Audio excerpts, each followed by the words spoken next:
शुरू हो गया। नमस्ते प्रणाम भाई लोग। देखिए इस वीडियो में तांडव मचाने वाली खबर बताने वाले हैं जिसे सुनकर विरोधी पूरी तरह से हिल जाएंगे। जी चलिए तो शुरू करते हैं। देखिए भाई लोग, हम आप लोग को बता दें कि पावर स्टार पवन सिंह भैया का 3-4 गाने का वीडियो शूटिंग हो गया है।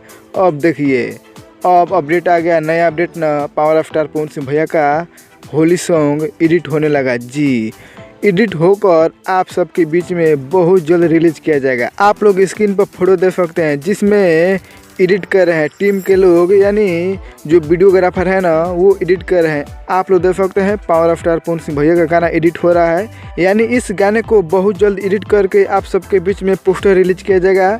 उसके बाद टीजर, फिर गाना। जी तो आप लोग हो जाइए तैयार, क्योंकि पावर स्टार पवन सिंह भैया धमाका करने के लिए बिल्कुल तैयार हैं। एकदम गाना एडिट हो गया है पूरा तरीका से, बहुत जल्द रिलीज होगा। हम आप लोग को बता दें कि इस साल पावर स्टार पवन सिंह भैया का कम से कम 10 गाना आएगा होली में। पूरा तबाही, एकदम कड़क गाना आने वाला है, टोटली बवाली। लेकिन मैं इस वीडियो में बताने वाला था ना, पावर स्टार पवन सिंह भैया का होली गाना एडिटिंग पूरा हो गया है। आप लोग देख सकते हैं प्रूफ के तौर पर फोटो। इसलिए जितने भी पावर स्टार पवन सिंह भैया फैन आप लोग हो जाइए तैयार, क्योंकि बवाल होने वाला है। अगर आप लोग को वीडियो पसंद आया हो ना तो दबा के लाइक और शेयर करिए। चलिए तब मिलते हैं वीडियो में। जय हिंद दोस्तों।